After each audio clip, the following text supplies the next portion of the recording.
Hi teachers, today we're talking about how to teach the Sonatina in C major, Opus 55, number 1 by Friedrich Kuhlau. This is the first movement, and it sounds like this.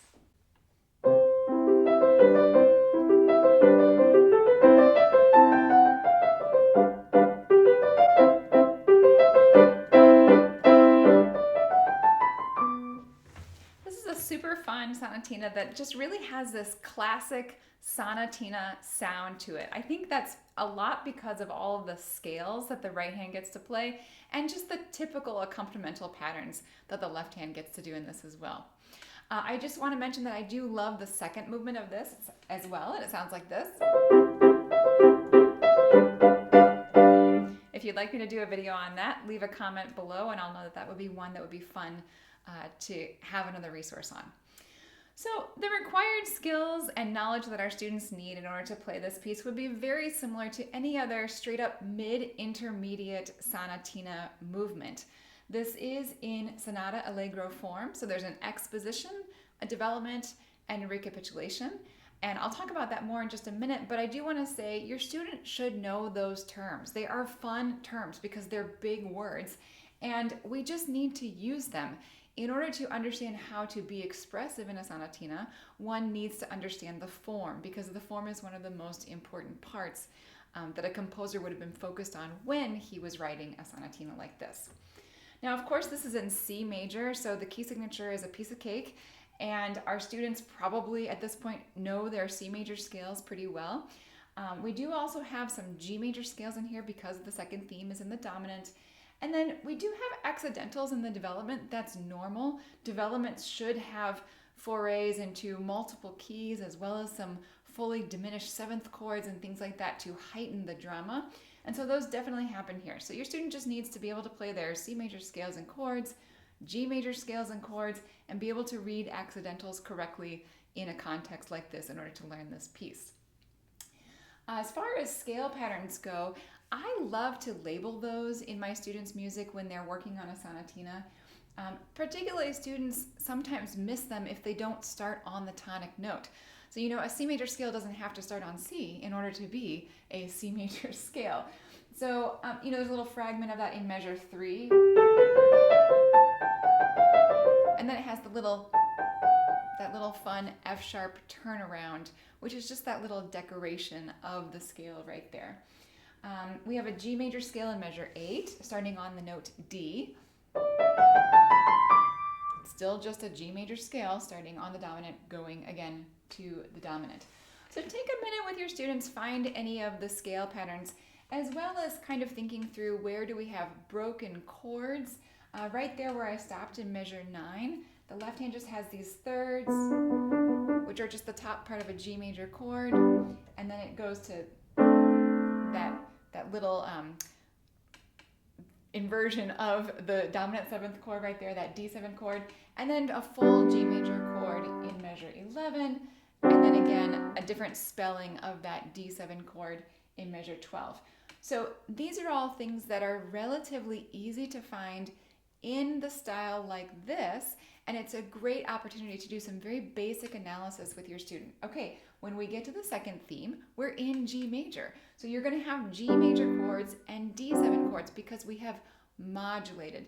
And even if your student doesn't understand the idea of a secondary dominant or doesn't quite remember the term modulation, it doesn't matter. They need to know that they're in G major now because this is the second theme, and that they're going to find G major primary chords in that part. So just take some time to find those things when you're first discovering this piece with your student. As far as the sonata form goes, the exposition, the first part, starts in the tonic key, so in this case C major, and must modulate to the dominant to finish the exposition. So the second theme is in G in this case. Now, if you had a sonatina in a minor key, it might go to the relative major or something like that. But for a normal major key sonatina, start in the tonic, modulate to the dominant to finish the exposition.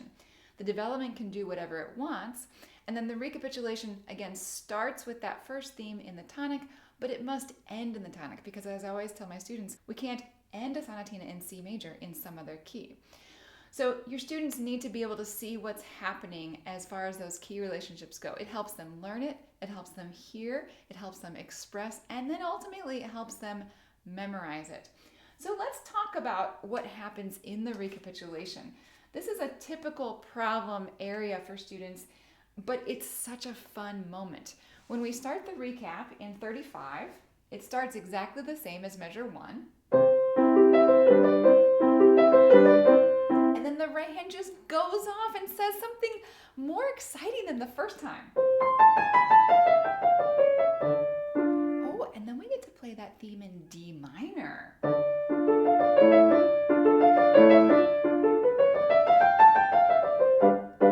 And then somehow Kuhlau brings us in measure 43 to the exact same material that's in measure 5, but the next measure is different. So this is measure 43, sounds like measure 5.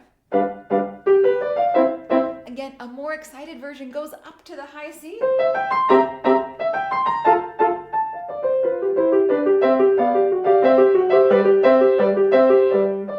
Oh, sorry.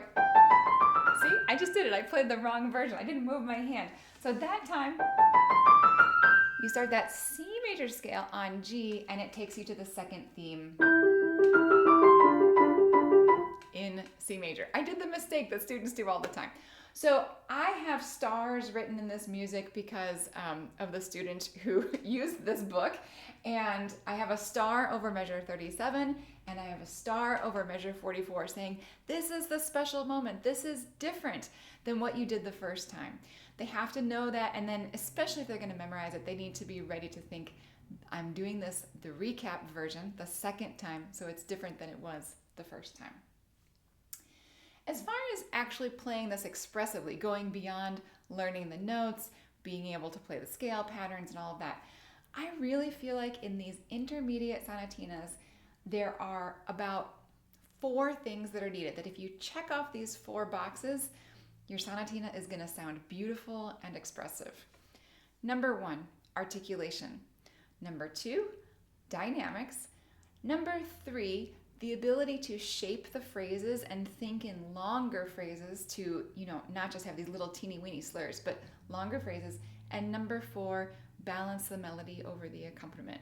So I'm just going to touch briefly on all of these because these are things that I mention in all of my videos. And so you're probably tired of hearing me give the same, technique or practice tips on how to do these things. But articulation is the primary importance when learning classical style like this. Kuhlau and others like him did give us articulation markings as opposed to Bach prior to this, where we don't have articulation markings from the composer.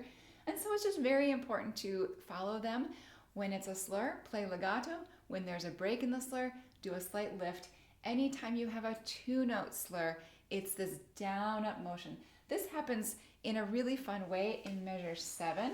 So if I take the 2 beats before measure 6, we have a short chord followed by a 2-note slur, down, up, down, up. So with younger students, I ask them to really exaggerate that down-up motion to make sure they're actually getting it, that their wrist goes down and up. Sometimes my students like to do a double, like a down, up, and then down again. The problem with that is that they accent the second note of the 2-note slur. So you really want to break that habit if they're tending that way, and just a straight up, down, up. And if you do that with a lovely gentle wrist lift at the end of it, it will give you the natural emphasis of more or less. So my students all know, down, up, more or less. I say that so many times, it's just part of their vocabulary, and they know from a very young age they have to look for 2-note slurs. Okay, similarly, dynamics are marked by composers in this time period, and they're generally pretty easy to follow. My student who recently played this, I asked her what her favorite part of this piece was, and she said all of the dynamics, all the crescendos and diminuendos on the scale patterns, and especially in the development where you get the fun accidentals, that was her favorite part. So you do want to encourage your student to do that. In general, a great rule of thumb when playing something like this is when you have a scale going up, you do a little crescendo, and when you have a scale pattern coming down, you do a little diminuendo. It's like a great cheat on playing expressively. If you just do that, it works and it sounds good. As far as longer phrases go, you really can think in groups of 4 oftentimes. So we get bars 1 to 4 into the downbeat of 5, really create kind of one grouping, and then 5, 6, 7, create another grouping, and then that scale leads you into group 8. I think this one you could just talk with your student about the larger groups, where are the phrases going to, and it happens pretty naturally. If you have a student who's playing in a very wooden style and they're not shaping the phrases, then you might want to do some singing or some movement, or even you play it really fast, much faster than they would play it, so they can hear the bigger groups and kind of do some movement to that, and then slow it back down. And can you still hear the overarching arc of this, how this is going to be shaped? And then lastly, the last thing I said, that fourth thing, is balance of the melody over the accompaniment. And the beginning of this is not super hard, but when we get to these eighth notes in the left hand, like measure 9, it's very easy for those to just be too loud and abrasive and overpower the right hand, which is playing much higher on the keyboard. Sometimes some pianos don't speak very well up in this range. So my favorite practice tactic for that is ghost practice, where the accompanimental hand pretends to play like a ghost, but you can't actually hear it. So if I start in 8,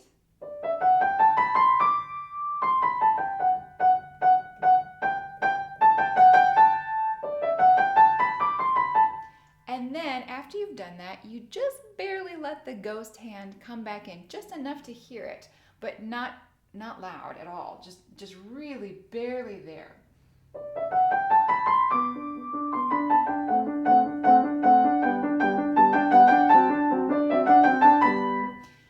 And that will be hard for your student the first time he or she does it, and then they'll get used to using that practice technique, and after a few times it really does work. It's a bit of a little magic trick for teaching students balance.